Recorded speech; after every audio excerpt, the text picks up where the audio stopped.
recorded. Excuse me. Okay, so we've got some data coming out this week I want to call our attention to.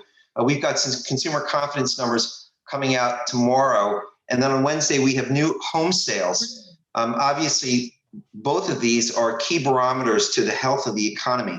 The consumer confidence number, of course, being a barometer for what consumers are thinking about current market conditions. And of course, new home sales, which are the SAAR means the seasonally adjusted annual rate. Naturally, as we've been saying since the beginning of the beginning of the semester, the home sector is an incredibly important industry, sector of the economy, and also a key barometer for not only the health of the economy, but what consumers are thinking or home buyers are thinking about the economy over the longer term. So more home buying shows that consumers are confident in not only the growth of the economy, the value of a new home, but what?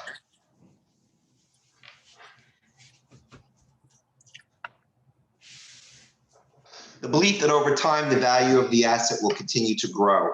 And so faith in the housing sector is a key component of the economy and something that we're going to want to keep a close eye on.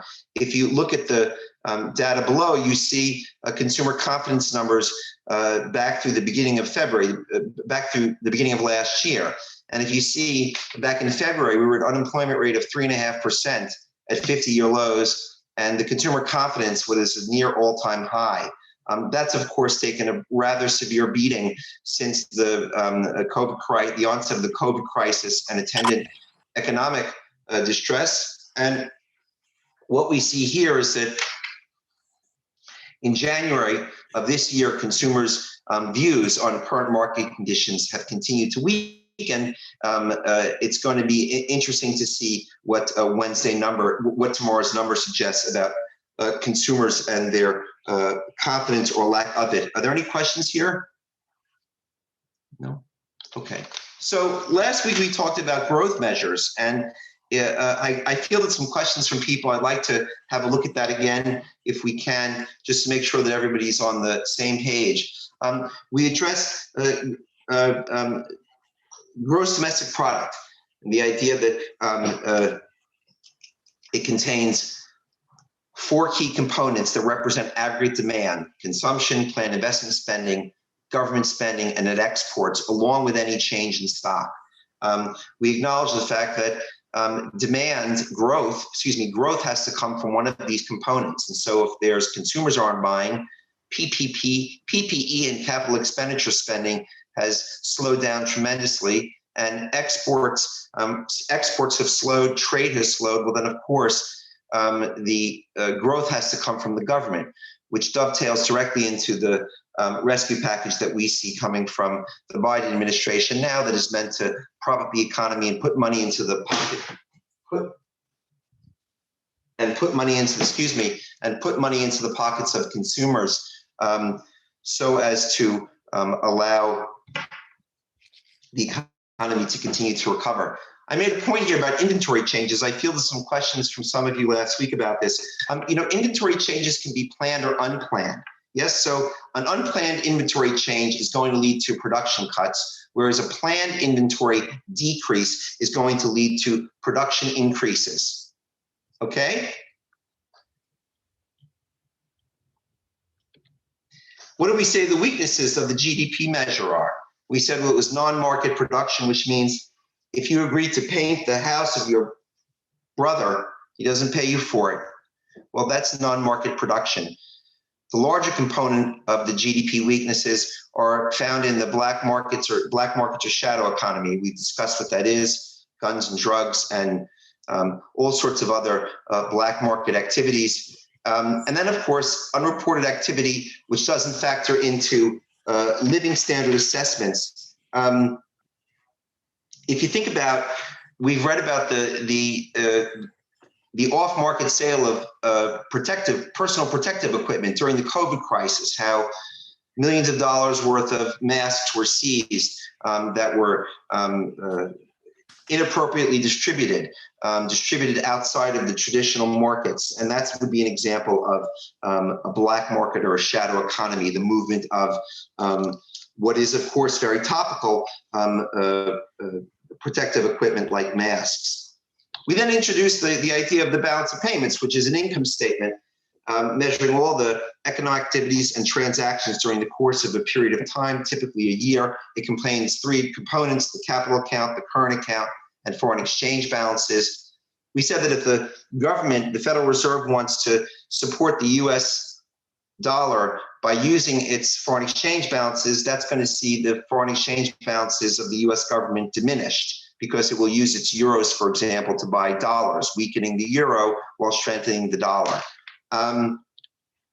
We then introduced two important measures: the Human Development Index coming out of the UN that measures human development, as we say, pointed out, based on life expectancy, knowledge, literacy, access to education, and finally GNI, gross national income per capita. And then the Gini Index, which is the standard measure of inequality. We pointed out that a Gini index of 0 means that that's the most equal society, where everyone has an equal amount of income, as opposed to a Gini index of 1, which is the most unequal society. I think that South Africa comes in at the highest, and as I remember, Slovenia has the lowest Gini index. The U.S. is somewhere in the middle. That being said, we pointed out last week that the U.S. Gini index is among the highest it's been since the Gilded Age in the 1920s, which preceded, of course, the Great Depression, and again remains a concern in our class. That is the growth of income inequality and what the government can do to address that, because inevitably income inequality of the type that we're seeing now is unsustainable and will inevitably have a negative impact on trade, as if it hasn't already. Of course, it has already had a negative impact on trade, as more and more people have less and less money and ability to buy goods and services. So moving along from our review of last week, barring any questions, let's talk about the production possibility frontier. During the course of... Professor? Yeah. How does income inequality have an effect on trade? Well, think about it. The less money you have, the less ability you have to do what? Spend. Less ability you have to spend and to buy stuff. Buy what stuff? The stuff from other countries, imports from other countries. Doesn't that make sense? Yeah, yes? Perfect sense. Thank you. Right, of course. Okay, so if you think about the course of your day, you all have 24 hours in the course of the day to allocate to this, that, and the other thing. I'm lucky because you spend a few hours a week with me allocating a few important hours that I hope are valuable to you. I know that they're valuable to me. The point is, though, is that while you're here, you're foregoing the opportunity to do something else. So there's a cost to being here. You could be working at the local bar. You could be working on something else. You could be earning money somewhere. I mean, there are many other things that you could be doing as opposed to being in this class. For that matter, at any moment of anyone, at any moment during the course of the day, you could be doing any one of a number of other things than what you are doing.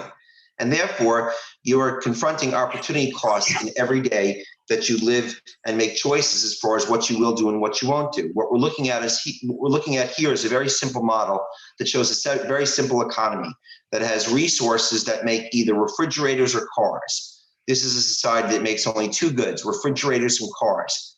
We know that resources are limited, just like your resources are limited. There's only so much time you have. There's only so much energy. There's only so much money. There's only so much RAM in your head to absorb information. Those are your limited resources. Resources are finite. They're not infinite. And so this model here, this very simple model, illustrates exactly that. Here is an economy, a society that makes two goods, cars and refrigerators. Their resources are limited. The resources are finite. And that's why the curve, we call the production possibility frontier, that shows all the possible combinations that society can make with the available resources, is concave. Why is the curve concave? Because there are opportunity costs. So we say that it's all the alternative combinations that the nation can produce, and illustrates the distributional choices and the consequence of choice, as we said, when resources are limited and finite.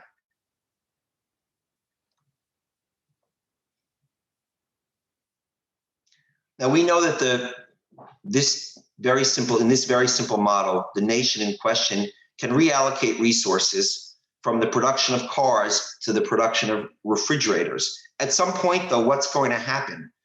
Resources are better suited to doing one thing as opposed to the other. And so therefore, we know that at some point, the number of cars, as you allocate more and more of the resources that produce cars into producing refrigerators, your opportunity costs increase. And what do we call that? We call that you have diminishing returns and increasing opportunity costs as you move more and more resources from the production of one thing into the other thing.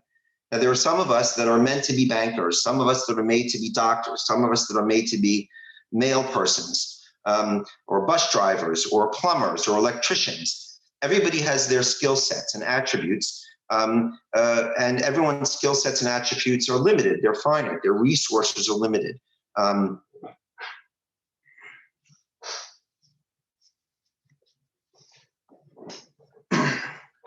Excuse me.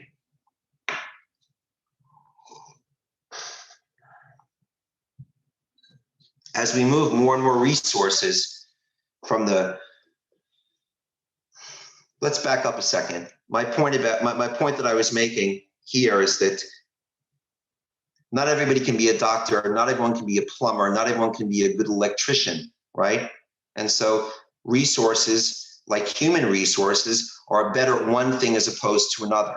And so just the way in our example here, the resources of the nation are better suited to one thing or as opposed to the other, we see increasing opportunity costs. The more and more people that we force to become or compelled to become doctors, the law of diminishing return kicks in, because more and more what we would observe is that there are fewer and fewer people who are good at being doctors or plumbers or electricians or teachers, so on and so forth. Okay, so we talk about the theory of resource allocation, the idea that all production carries opportunity costs, that the amount of one good a nation must sacrifice to obtain one unit of another good is called the rate of sacrifice, or the opportunity cost. And very simply, what is the slope of the production possibility frontier, the change in X over the change in Y? And as we said before, the shape is concave due to the opportunity cost. It's called the law of increasing opportunity costs, or diminishing returns. I can't see the bottom of the page. Do you see the bottom of the page where it says theory of specialization and exchange?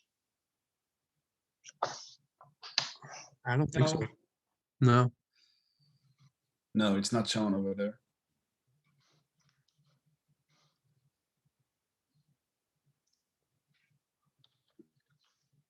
So we talk about the theory of specialization and exchange. What does it mean? It means that we make things well, and we should trade for the things that we don't make well. If you look at Texas and I'm thinking of New England, what do they have a lot of in New England? There's a lot of really good maple syrup. In New England, there's good skiing and all sorts of other great things. But in my example, I'm thinking of maple syrup in New England, and I'm thinking about oil in Texas. Well, Texas can look for maple syrup, and New Hampshire can drill for oil. But what are they going to find? They're going to find enormous opportunity costs. What should they do? Texas should drill oil, and New Hampshire should make their excellent maple syrup, and they should trade. Yes, they should specialize and exchange their goods. Okay, so it's a very simple but very powerful, a very powerful principle of international trade, the idea of specialization and exchange. And nations should focus on what they're good at, and they should produce where they have comparative advantages, comparative cost advantages. Are there any questions here? Okay, so what we looked at now in the last couple of sessions are two very important fundamental concepts that we're going to consider this semester: the idea of the consumption function and the idea of the production possibility frontier. Somebody came back in the comments last week in the chat room about the y-intercept and the autonomous consumption function. What the autonomous consumption function says is it's the consumption that you make as a consumer that has nothing to do with the income that you make. If you own GameStop, the stock, and you saw a huge pop in the stock and made a whole bunch of money on GameStop, or for that matter, on Bitcoin, or any of the others we're hearing a lot about recently in the news, your sense of your wealth, your perception of your wealth is going to change, and will galvanize your decision making when it comes to the purchases that you make. And so, having nothing to do with your income, you could make the national average of, let's say, $35,000 or $40,000 a year as a single person. Let's say it's about $35,000 a year, and you could have made $1 million on a stock trade, and that's going to change the perception of your wealth. That's called the wealth effect. And having nothing to do with your income, you may turn around and go out and buy a Range Rover, even though your income would suggest you can't afford it. But because of your wealth in the stock market, your sense of your overall capacity to buy has changed dramatically. So that would be your autonomous consumption. Okay, so let's take a look at a simple example here. We can examine mutually beneficial trading gains that are based on opportunity costs. We're looking at China and the United States here.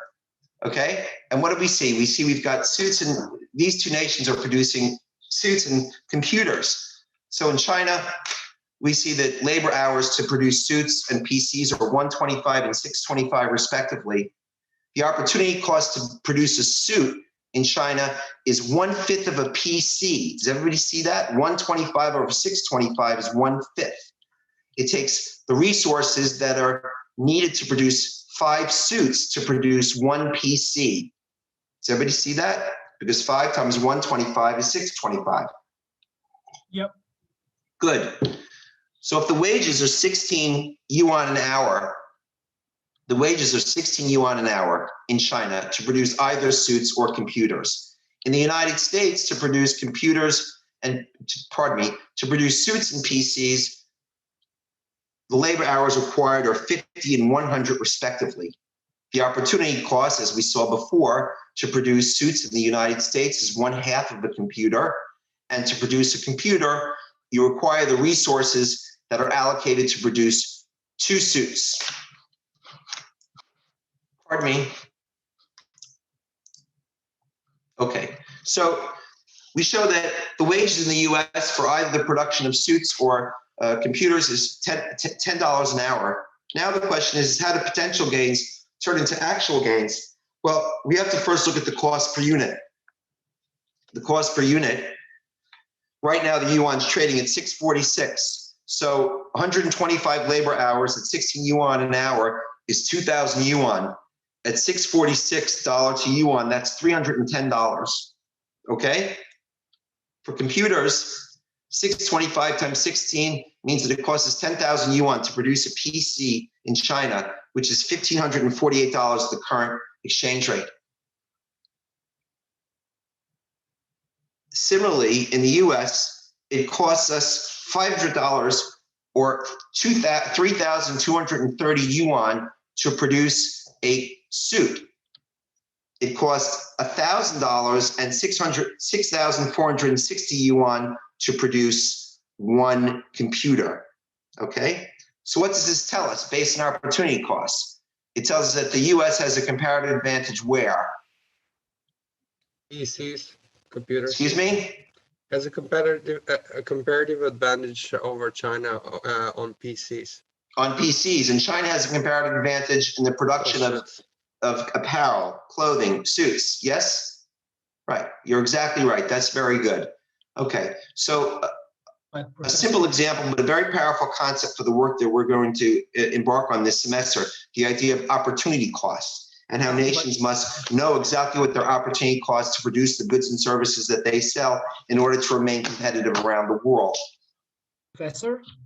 Yeah. But we still have a shipping cost and tariffs on foreign supply. So we do. We still have shipping costs to take into consideration. You're absolutely right. In other words, we could tag on those additional costs here.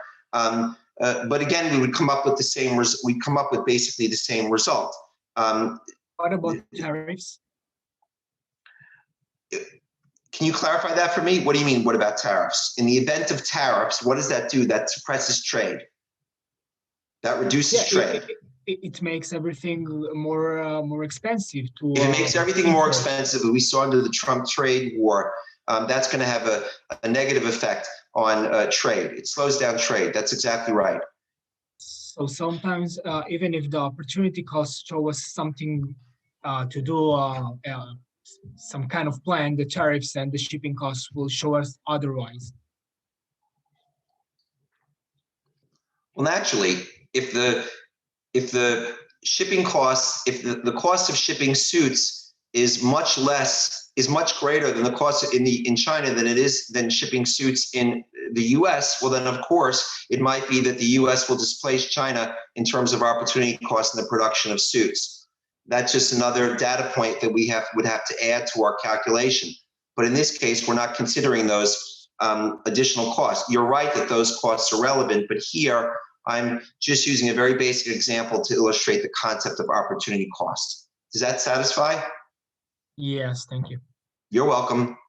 So moving along, we talk about the principles of comparative advantage, which emphasize the relative cost differences that are based on opportunity costs. And so you see here just a simple basic list of countries going from Great Britain to Switzerland, and there are various product specialties that each of these nations focus on. Of course, they produce a broader way of goods and services beyond those. But for example, I noticed I put Canada on the list, and Canada is known for its lumber, its steel, and other things, of course. But I know that last week we talked about the lumber tariffs. The lumber tariffs in Canada, and how that had a negative effect on, the effect that it has is it makes lumber from Canada much more expensive with 25% tariffs, getting back to your comment about tariffs, and increases the price to the end user who's buying a home or any other good that is using lumber from Canada as a result of that trade war. And as a matter of fact, we did talk last week about, we looked at the various objectives that were laid out when the trade war was undertaken in 2018, and we agreed that none of the objectives that were established have been achieved. So we talk about complete specialization. What are we referring to? That the nation only produces one product. Can you think of a nation that is very much an example of complete specialization? A nation that really only produces one product. There's more than one, but Oil. Saudi Arabia. you said oil. Saudi Arabian oil. Ding, ding, ding. That's right. Excellent. That's exactly right. Saudi Arabian oil is exactly right. So partial specialization is where a nation is going to produce multiple products and services where it has comparative advantages.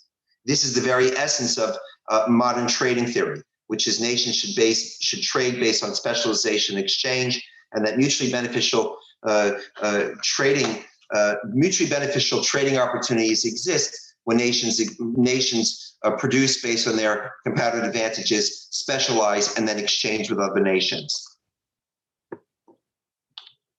So last week we talked about, I think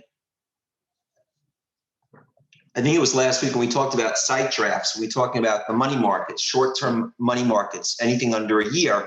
And among other instruments that we talked about were site drafts and bankers' acceptances.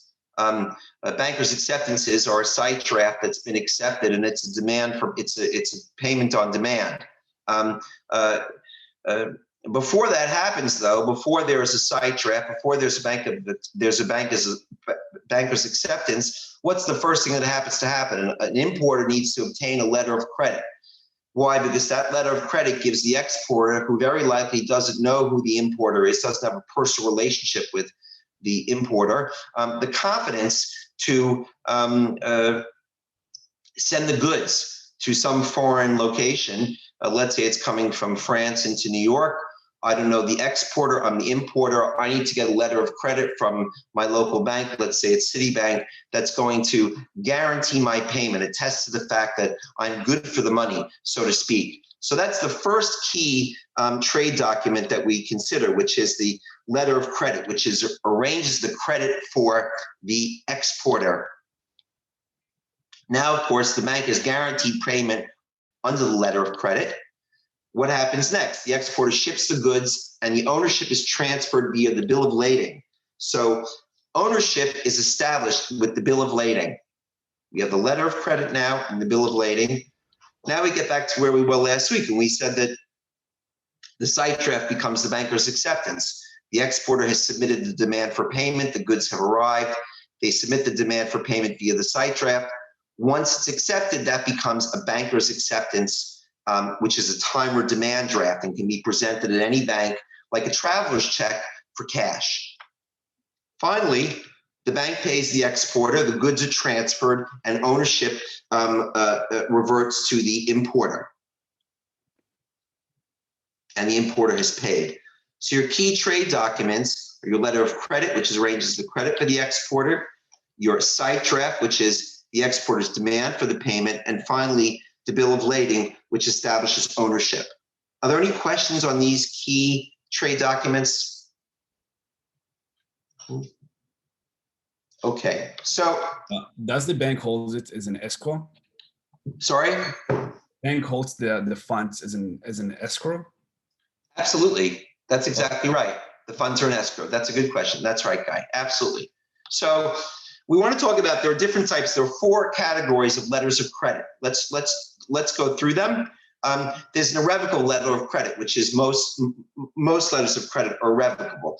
It obligates the bank to all the drafts, and it can't be modified or changed unless all the parties, all the signatories agree to the changes.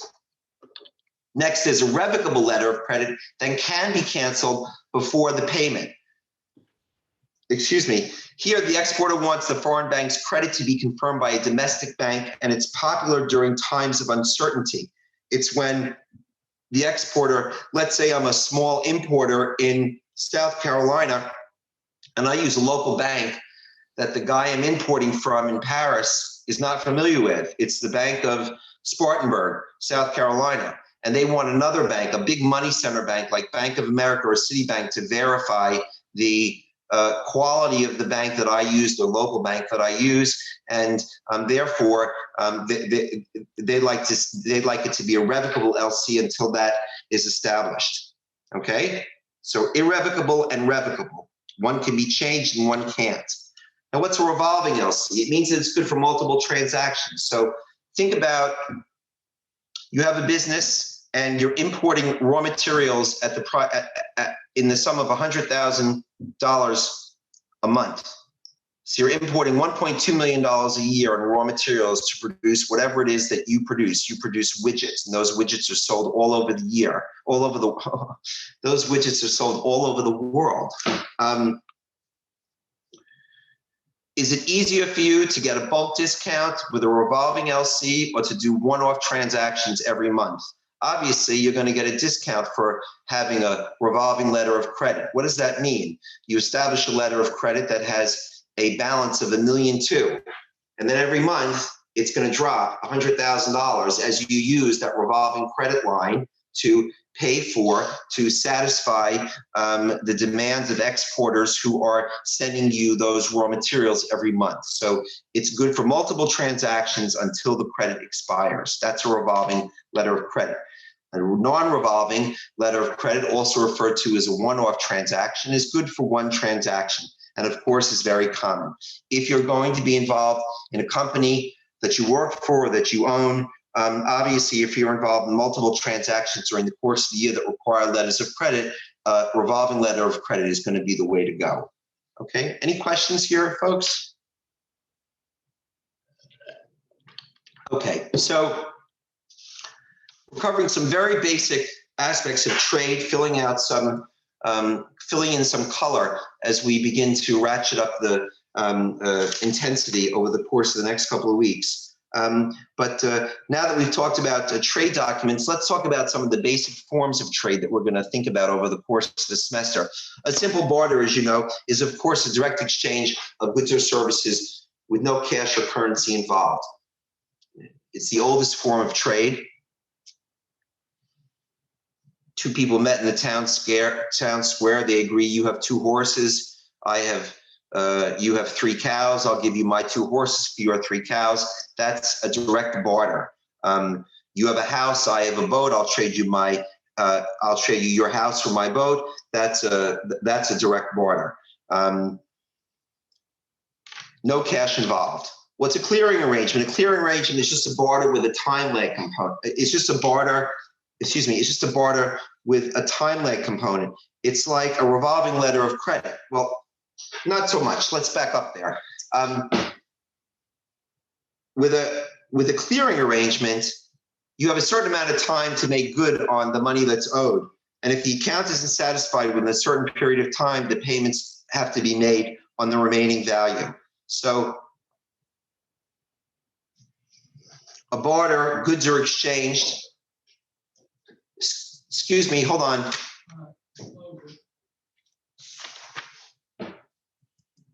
Okay, sorry about that. Sorry for the interruption.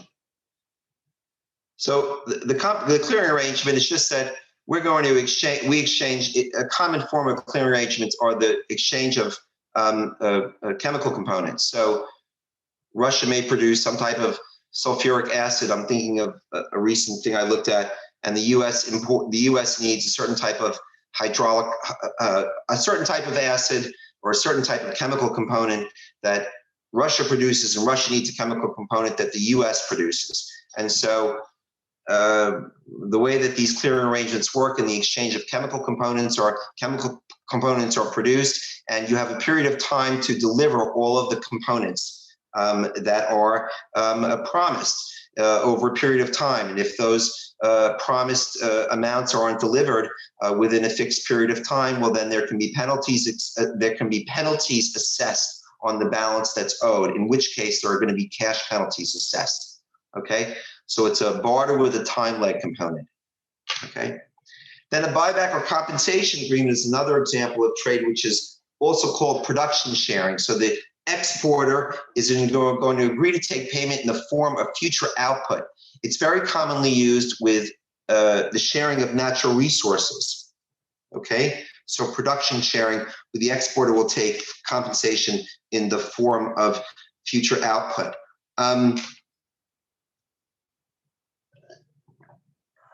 In the real estate business, They do this all the time. right. So for example, if you own a piece of land, you sell the land to a developer, and the developer builds hundreds of apartments. Instead of paying you for the land, you agree to take compensation in the form of what? Apartments. You agree to take compensation in the form of apartments. Very good. That's exactly right. So one of you brought up dumping a couple of weeks ago. Dumping just means that you're selling the goods at less than fair market value, at less than the break-even price, or less than your home market price. And there are mechanisms in place in the U.S. to establish whether or not companies are guilty of dumping. And as we go through the semester, we're going to talk about that later on. For the moment, though, we're just looking at the basic concept of dumping and predatory pricing. It's the idea of selling also inferior goods at a huge discount to gain a competitive advantage. One of the things that Sam Walton was notorious for doing was underselling his competitors. So what he would do is he would open up a store in Bentonville in Arkansas when he started back in the 1950s. Everybody knows Walmart. And he would underprice his competitors, the Five and Dime or the Woolworths or whatever the local bargain store was, and he would charge less for the same goods. And that would ultimately drive his competitors out of business. And that's an example of dumping or predatory pricing in the domestic market. We know that there's an issue with South Korean steel finding its way into the U.S. market, being dumped in the U.S. market, which of course hurts domestic steel producers. That's another example. It's also a type of counter trade where goods are not sold in the open market. This gets back to black markets and the idea of shadow markets. When I was writing this today, I thought about, again, that example of PPE. We've been reading stories about shipments of millions of dollars worth of masks that have been illegally sold into the markets, that have been somehow distributed illegally, and the producers have been accused of dumping and of predatory pricing. Does anybody have any more color on that than me about the PPE being dumped and being seized by the government? I know some people were trying to like price gouge and Amazon like stopped all those listings. So it pushed most of the business to like small little sites. Okay. Okay. So you're talking about price gouging as opposed to selling at below fair market value, below or selling inferior goods. Right. That's what I saw happening at the time. I didn't really see anyone doing it for super cheap. I read a few articles about it. I saw that most of the people try to sell it through Facebook groups or any other platform online. Okay. Okay. So again, all right. Thank you very much. That's excellent. So again, some very basic forms of trade. So let's talk about the international monetary system, which is a mix of fixed and floating rates.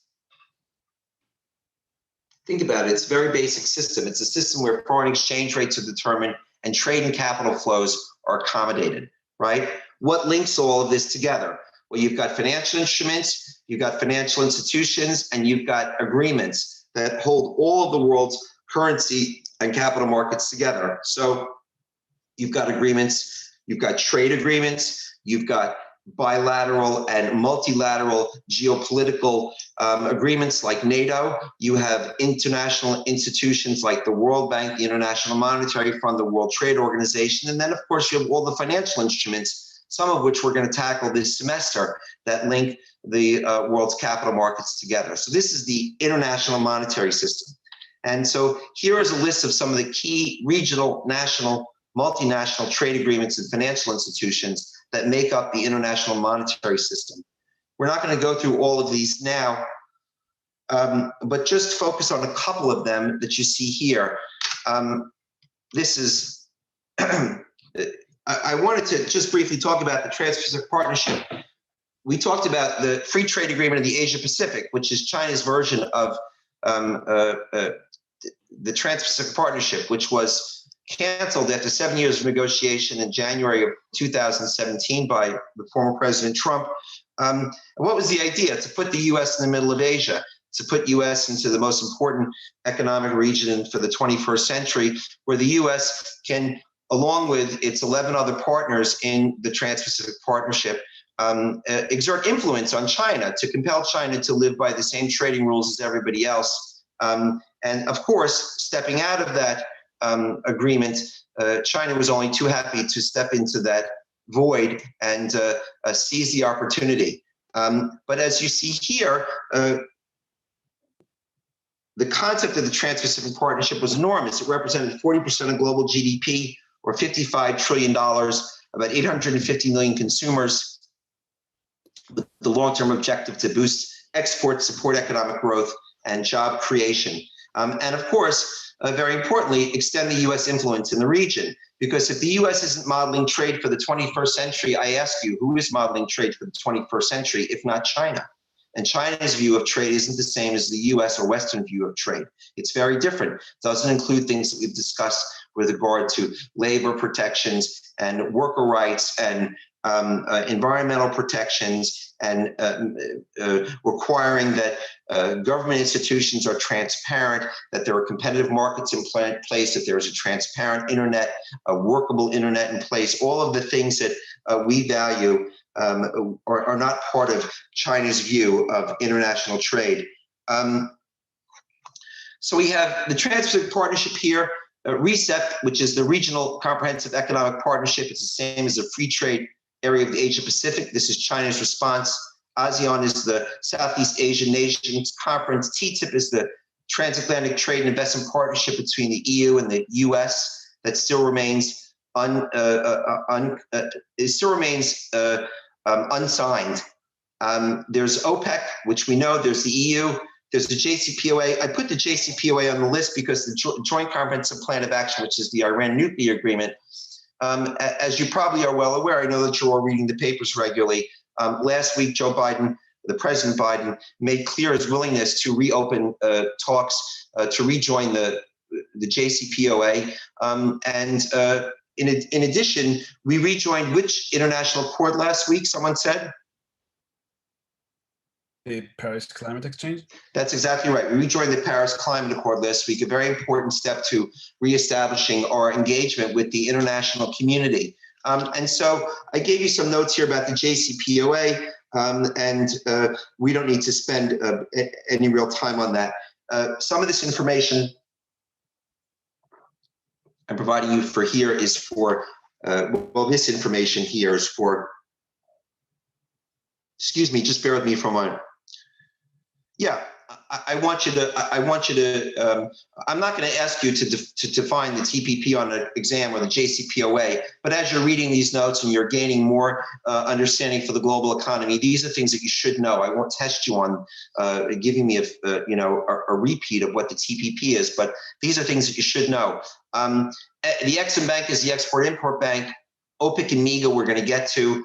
Dodd-Frank, we know, is the Wall Street Reform and Protection Act, established in 2010. Yes, it established the Consumer Financial Protection Bureau and the Volca Rule. What's the Volca Rule? It's the ban on proprietary trading, which restricts banks from making certain kinds of speculative investments that don't benefit their customers, like, for example, credit default swaps. Yes, credit default swaps. We know that in 2007, 2008, 80 to 85% of the outstanding credit default swap market was what? Outstanding credit default swaps were speculative.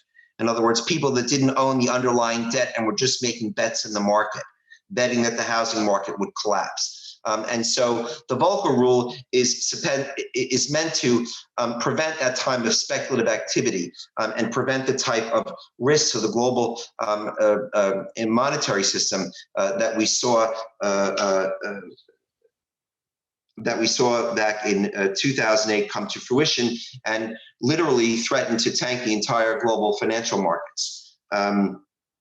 Okay, so Dodd-Frank Basel III, of course, is a global regulatory standards that were established under in the aftermath of the Great Recession that established standards on liquidity, leverage, and market risk. It strengthens capital reserve requirements, meaning that banks have to have more money on hand to satisfy their obligations. And also, it maintains that there's annual stress testing that takes place around the world for major banks. And we've seen that undertaken now since 2010 with annually, where banks have to go through comprehensive stress tests that are much more comprehensive than they were before the Great Recession. But again, as an effort to stem the likelihood that this would ever happen again. Because of unreasonable risk being taken in the financial markets. Okay, so Dodd-Frank and Basel III are meant to limit the financial risk that is being taken by capital market players. Okay, are there any questions here about the international monetary system as we've introduced it? Okay, then let's talk about an open economy and the importance of international trade in a nation's economy. The openness measure is measured as exports plus import as a percentage of GDP. Okay, so it's your current account, exports plus import. No, it's not your current account. I'm wrong. Exports minus imports is your current account. So it's exports plus imports over GDP.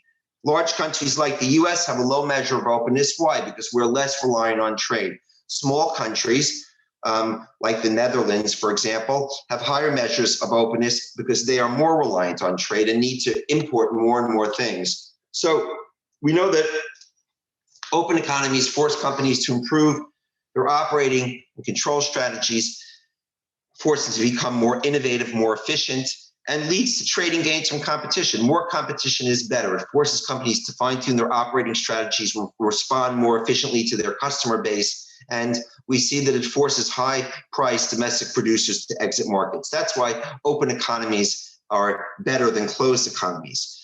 We know that economic growth rates are directly correlated to trade openness. How do we know that? Because we could look at the measure of economic growth over the last 100 years and GDP growth. And we know that countries that are more open have much higher GDP. Just look at a country like Russia that's very closed. Its GDP is very low. That's one example that comes to mind.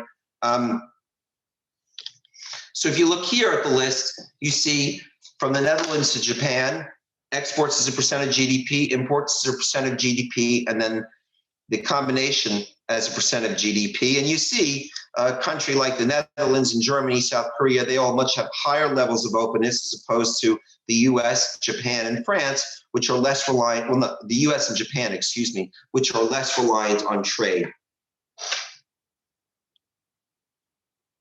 Professor, Sure, what? could that also relate from the purchasing power of per capita of one country? Because I know, like a small country like Albania, where I'm from, we don't really produce much, but we also can't buy much. Yes. Yes. So in other words, your lack of trade is a function of your lack of capital, right? You're not a big producing nation. Yours is not a big producing nation, but because of economic circumstance, you're also not big importers. Right. So yes, absolutely. You're absolutely right about that. That's why we try in this business as global managers to look closely at granular detail to know the difference between a country like, you said Slovenia? Albania. I'm so sorry, Albania. How I went from Albania to Slovenia, I don't know, but okay. Close. So Albania it is a different, you're comparing apples to oranges between Albania, which is an emerging country, as opposed to France, United States, or Japan, which are established first world countries. So yes, of course, there's a difference, and we have to consider those variables when we analyze different countries around the world. That's an extremely good point. Extremely good. Thank you. Okay, so let's take a look at the openness of the United States. Just as a guide, we know that after the Great Depression, there was a big movement away from trade due to national security concerns and a desire to protect domestic industries. Back in 1930, the U.S. put in place the Smoot-Hawley Tariff Act. The Smoot-Hawley Tariff Act was passed in 1930 to protect farmers, with tariffs averaging 53% on 1,000 products. How do you think the Smoot-Hawley Tariff went? Does anybody know? What was the impact of the Smoot-Hawley Tariff Act of 1930? Does anybody know off the top of their head? It was a disaster. It led to a major trade war. Exports fell a third. Total exports fell 60% during the period 1930 and 1933. What was the period 1930 and 1933 known for? Great Depression. The Great Depression, the change in leadership from Hoover to whom? Who was the president during the Great Depression? FDR, Roosevelt. So it's during these years that Hoover was displaced by Roosevelt, and he undertook John Maynard Keynes as an advisor, and we got the New Deal, but we're going to get ahead of ourselves there. We're not going to spend any time on that today. So we looked at the Smoot-Hawley Tariff Act. We see the general agreement on tariffs and trade after World War II that was meant to unify Europe under a trade agreement. Then, of course, we see the World Trade Organization that comes along in 1995, replacing GATT in 1995. And we see in 1945 to 1980, we've talked about before, it's a post-World War II growth surge, rising world trade, led by reductions in trade barriers. There are improvements in technology. The containerization of shipping was a huge source of growth in international trade. The ability to move goods around the world in big shipping containers and in big containers that were refrigerated as well. Broadband communications also has had a huge impact on the rise of global trade in the aftermath of World War II. Okay, any questions here? Okay, so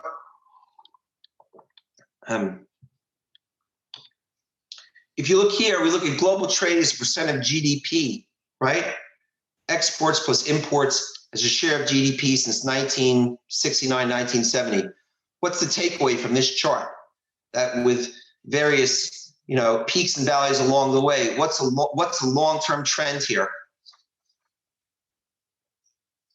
The long-term trend is that global trade as a percent of GDP continues to grow in importance as the world embraces trade as a way of life. Positive. Now, if we look here at the United States, during the period 2002 to where we are now, what do? We see that both in terms of US exports as a percent of GDP and US trade as a percentage of GDP took a big hit during the Great Recession, as I've indicated here. But since the Great Recession, despite some early increases, what's the longer term trend here since 2012 with regard to US trade? It looks like it's decreasing, right?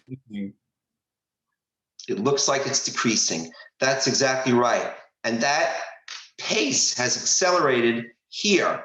That pace started to accelerate here as a result of trade policies coming out of the administration, the Trump administration, and of course, the combination of the COVID pandemic and economic crisis that has led to a reordering of the world as we know it and has disrupted supply chains and changed the way people live and work. And of course, that's had an impact on global trade.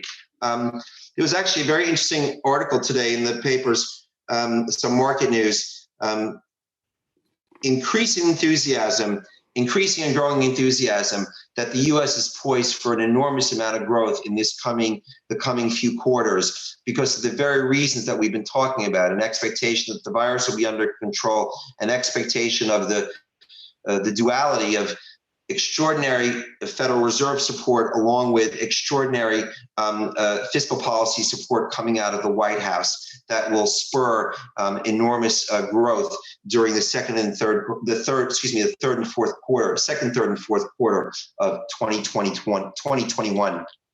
The 10-year yield rose to 1.3% this morning. The 10-year yield rose to 1.3%. What does that tell us, Guy? When the yield is rising, what's that telling us here? What's it telling us today? It could say a couple of things. If it keeps Inflation. Well, let's have Guy say it. Guy, what's it saying? So there's a few meanings for it. First of all, if we will keep rising, we can see investors pulling out money from the equity markets and go to the bond market. Also, it can be indication for inflation because investors will demand a higher yield for the investments in bonds if the rising inflation will rise too. I think that's it.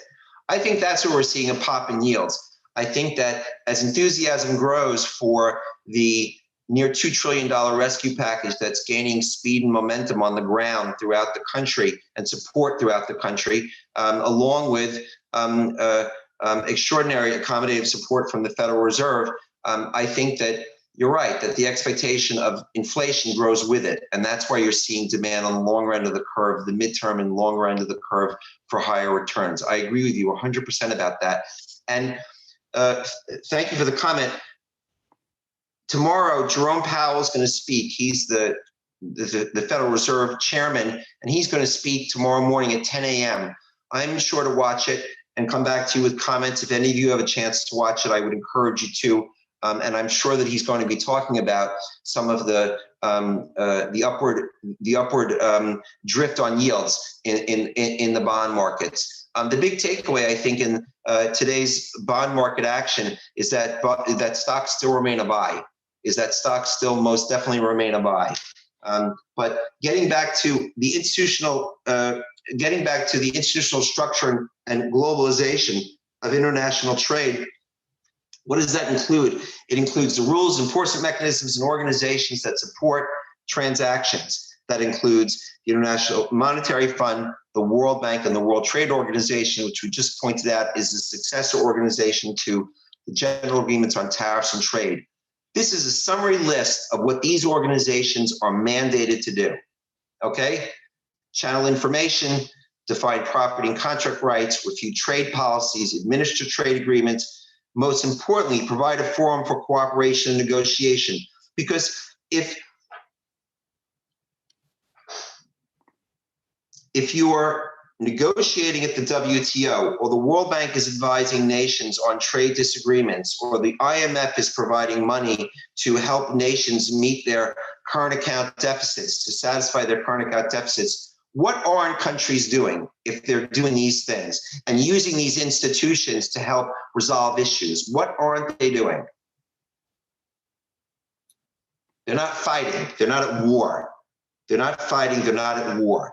And this structure that was put in place and designed by the United States after the aftermath of the catastrophic World War II, and that has been grown and architected ever since then, largely led by the United States, is meant more than anything to do what? To prevent war, to, of course, improve living standards around the world, to improve security, but of course, maintain peace.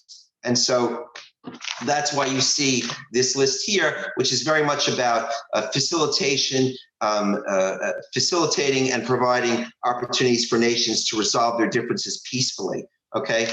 Along with promoting exchange rate stability, which is you get the IMF that steps in and provides foreign exchange when countries need to balance their books, lending countries foreign exchange when needed. So if we look at this chart here, what does this do? It shows us that at the end of, shows us that Bretton Woods, which is Bretton Woods in New Hampshire in 1994, established the gold standard, setting the price of gold at $35 an ounce. Can anyone tell us when the gold standard was ended and when? Was it 73? It was in the 70s. It was in 1971, I think. And who was the president that ended the gold standard? Oh, my goodness. Nixon? That's great. I love that. Nixon. That's exactly right. Nixon was the president who ended the gold standard. Why did he end the gold standard? Does anybody know? Just as a simple. The Vietnamese War. Okay, the Vietnamese War played a role in it, but more than anything, what was the problem with the gold standard? People were having more dollars than there were gold reserves, and there's no gold. There's not enough gold. Yeah. There's not enough gold, and if you need to print money, if you need more gold, you need more currency. You don't have more gold, you can't have any currency, right? That's right. So it's heavy. It's cumbersome, and it's very limited because there's only so much gold. That's the problem with the gold standard. In a nutshell, it's more complex than that. And Vietnam, of course, played a role, but for our purposes here, there just wasn't enough gold. So that was why it ended. Nevertheless, we're getting ahead of ourselves. Following Bretton Woods in 44, you have GATT in 1947, which was succeeded by the WTO in 95. And this is what we have. This is the basic structure of the international monetary system with the IMF, the World Bank, and the World Trade Organization. We're not going to go through each of these in any great detail, but this just summarizes what each of these are responsible for. And more or less, it's the same thing we saw on the previous page with regard to providing a forum for international cooperation, for knowledge exchange, for job creation, for promoting growth, for reducing poverty, some of the key points here with the World Bank, which was its initial mandate was to aid World War II, to aid Europe in its post-World War II reconstruction. But of course, it's evolved onto other things with disease eradication and global integration through trade liberalization. A key aspect of all of these organizations is greater trade liberalization through the elimination of what? Tariffs and non-tariff barriers. In fact, the mandate of the World Trade Organization is based upon the idea of eliminating all trade barriers. Under the World Bank here, I say support IASB reporting standards. What is IASB? What is that?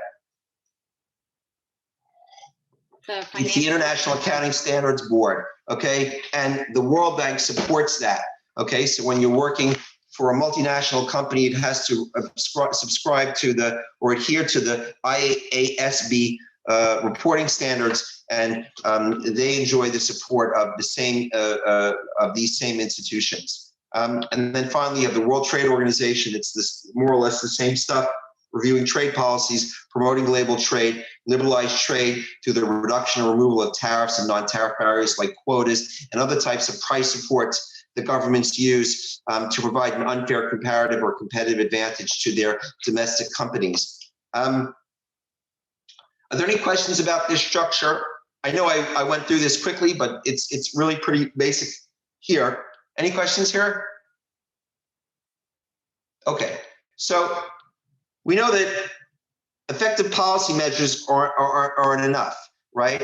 That the countries can't just thrive on high-grade institutions. There need to be effective policy measures in place. So they need to be they need things like good governance, competitive markets, anti-corruption policies, and property rights. Okay, so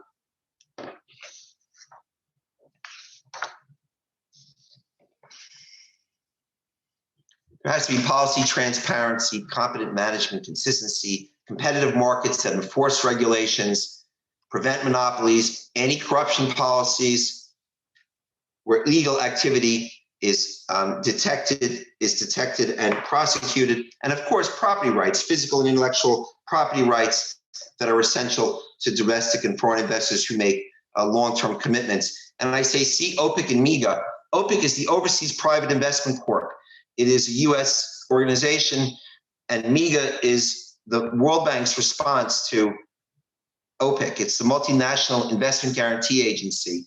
And both of these agencies provide, under the auspices of the U.S. government, under the auspices of the World Bank, provide insurance products to investors and businesses around the world that are looking to deploy capital into various markets. Where it is essential for companies to have insurance in the to protect them against the potential dangers of working in emerging or developing markets. And so some of the examples of insurance that's provided are, as I point out here, there's inconvertibility insurance. You can't convert local currency. There's expropriation insurance. The local government seizes control. I imagine in other classes you've taken, you've talked about Venezuela and its history of seizing control of domestic companies. So ExxonMobil was in Venezuela. At the time, the leader of Venezuela was not Maduro. Who's just before Maduro in Venezuela? Can someone help me? Isn't it Cesar Chavez? Yes, Hugo Chavez. It's Chavez, right? Mm-hmm. Right, and so he went in and he said, now your business is our business. Your business belongs to the country of Venezuela. And so that's why company needs to have expropriation insurance. There's also a product called Royal Revolution Insurrection and Civil Strife Insurance in case there's physical or financial damage. And that's actually the name of the insurance. And then there's finally, there's business investment insurance that's due to any type of political violence that a company may be exposed to. Okay? Quick question. So let's say, how does a farmer can protect himself from swinging price in soybeans, let's say? How can a farmer by hedging themselves with various derivative products to hedge against? Well, how does an oil producer? Well, it's the same thing. I mean, a farmer who is afraid about falling prices, and then the user of the products is afraid about rising prices. It's just like an oil producer who can protect herself against falling oil prices, and an oil user who can protect himself against rising oil prices. There are a variety of derivative products that we're going to look at over the course of the semester that can minimize your cost and maximize your return. That's the beauty of derivatives. And so we're going to talk about that. So very good question. Yes. Okay, so let's make our way through this chart if we can with some haste, because I'd like to do what follows next, which is an example of hedging. So we talk about, just briefly here, the very top line evolution of globalization. We're going to go into some more detail over the next couple of 2 classes. But it really begins in 1980. We see the rise of agglomeration or cluster economies that are built around manufactured goods and services, like the emergence of China and other Asian nations, the emergence of Mexico as a source of low-cost manufacturing. Of course, as you can intuitively discern, it's going to benefit more developed nations. Whereas developing nations that are dependent upon agricultural and natural resource products, like those we see in South America, are continually left behind from the rise of these types of economies. We know that we've seen over the course of the last 40 years tremendous comparative advantages in labor-intensive manufacturing markets from China to the Philippines, with trade that's been facilitated through tariff cuts, reduced barriers to direct foreign investment, all sorts of technological processes like containerization that we talked about, and improvements in logistics and communications in countries ranging from China, as you see here, all the way through Sri Lanka, Thailand, the Philippines, and so on and so forth. Okay, so this is starting in the 1980s. What happens in the early 2000s? We start to see enormous outsourcing of white-collar work that's being galvanized, that's being accelerated through digitization, internet, and high-speed global data networks that really emerged in the early 2000s when all of you, I think, were just very young. So we start to see now the outsourcing of not just basic manufacturing like apparel manufacturing, but accounting, chip design, engineering, research, and financial analysis that's been outsourced around the world into markets, 40 years ago or 30 years ago, you would never even think that you would outsource financial analysis to somewhere in Mumbai. But of course, this is a new world. We're incredibly interconnected. It doesn't matter whether you're in Mumbai or down on Broad Street in Wall Street. The only difference being that the analyst that you're going to access in Mumbai is going to be a lot less expensive than the analyst on Broad Street, which is why outsourcing remains one of the key aspects of the modern global economy. The last point I wanted to make on this slide was the idea of decoupling in a multipolar world economic order. So think about that. Developing economies like Brazil, Russia, India, China, that no longer need the US in order to grow. They become independent engines of growth on their own. So what you see is a decoupling as these nations are able to grow solidly based on their own internal economics, right?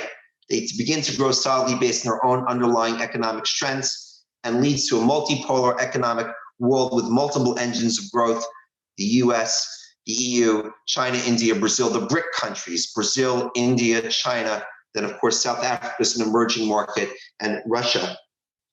This is a very important trend that we've seen over the course of the last couple of decades, decoupling and a multipolar world economic order. When was the Cold War, when did the Berlin Wall fall?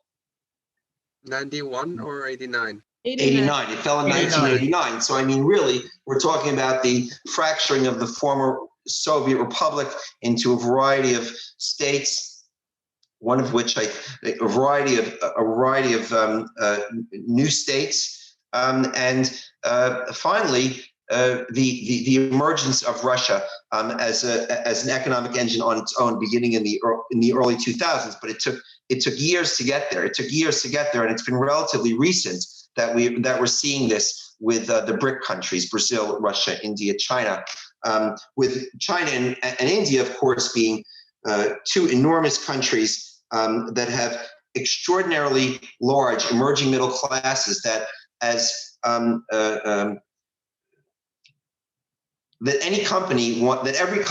every company with a brain, of course, wants to have access to. And of course, the 21st century is going to be very much about China and India, I believe. And I'm pretty sure I'm not alone on that. So in our last 10 minutes, let's take a look at an example. I'd like you to, our last 7 minutes. I know I'm pushing you to the limit here, but I want you to stay with me if you would and get out your calculators, because this is going to be a launch point for us to do a lot of work later on. I just want to get this under our belts before we call it a night. So in this simple example, we see that What sort of calculator? What's a calculator? What sort of? Well, you can use any calculator that you want. I use an HP12C just as long as it can do regular functions and it can do exponents and those kind of things. There's no special. I use an HP12C. I'm sure that you all have a variety of calculators at your disposal. But so we do not need a financial calculator for this class. You don't need a financial calculator. No. Well, so far we've done weighted average cost of capital. You don't need a financial calculator to determine WACC. And to do this, I don't think so. But let's move forward and see what we come up with. So in this example, the 1-year UK rate available to this company is 7%, and the US rate is 5%. They have 6-month pound receivable of $1 million. They're going to receive £1 million in 6 months. Okay. What's their fear about the incoming pounds?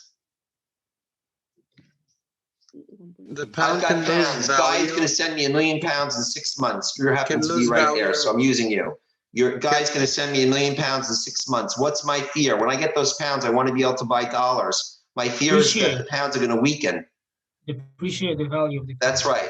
My fear is that the pounds are going to weaken over the course of the next 6 months, and I want to protect the value of those pounds. So let's see what we can do about that. So in this case, the pound spot rate was $1.31. The forward rate on the pound was $1.29, which means the market is soft or hard on the market. If the market expects a depreciation in the currency, we say that it's soft on the currency. If it expects it to appreciate, we say it's hard on the currency. In this case, the market's soft on the forward rate on the pound, okay? It expects the pound to weaken. So the company's expected spot rate on the pound is just a little bit higher at just under $1.31, but still below where it is now. So we can we could enter into a forward hedge, right? Where we agree to sell our pounds at a fixed rate because they could go to $1.25 or $1.20.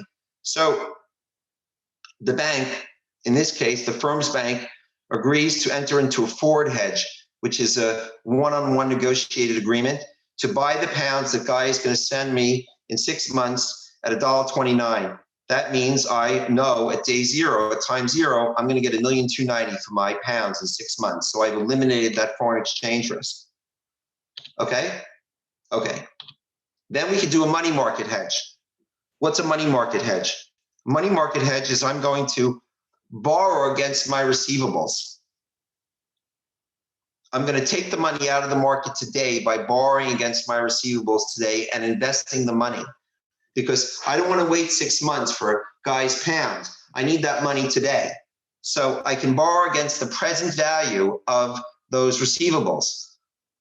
What's the present value of those receivables? Well, £1 million, remember our present value formula. You have to discount it by the relevant rate. Well, here the relevant rate is 1/2 of the pound, 7%. So it's 3.5%. I have to discount a 6 month receivable by the 6 month rate. That means £1 million from Guy in 6 months at a 3.5% rate, which is 1/2 the annual UK rate, is worth today $966,184. At $1.31, it's worth $1,265,700. So using a money market hedge, I can take out $1,265,700 today and borrow $966,184. So how does that work out? I borrow $966,184 from a UK bank today at 3.5%. That's an interest over 6 months of $33,816. $33,816 plus $966,184 gives us what? $1,290,000. It gives us $1 million. That means I've taken money out of the market. I've established a money market liability that's going to be retired by the incoming receivable. Because in 6 months, I'm going to get £1 million. That's going to pay off the interest on the loan and the loan itself. I've now taken at time zero the $1,267,700, and I've invested it at 2.5% for 6 months, half the US rate. So that means in 6 months, I'm going to have $1,297,343 using a money market hedge, as opposed to $1,290,000 using a forward hedge. This is a very powerful tool that global managers use all the time to insulate their foreign exchange risk. And it's an example of the type of tool that we're going to look at when we talk about what is the farmer, in Guy's example, going to do to protect against the potential loss of value for his or her crops.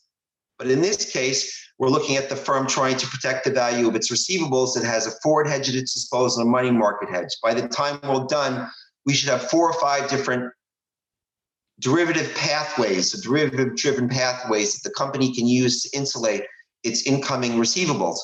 Then, of course, we're going to talk about how companies can insulate their payables to protect against the potential for rising costs. But in this case, the company would be much better off taking the money market hedge as opposed to the forward hedge. I know you have to look this over and absorb the concept, but remember, when you're looking it over and absorbing the concept, think of it this way. You are borrowing against your receivables. You are borrowing against your receivables. I have money coming in, I'm borrowing against the present value of it today, I'm investing it today. Okay, so at the end of the term, what I have is the original investment, the money that I borrowed, plus whatever my return is, which in this case is 2.5% over 6 months.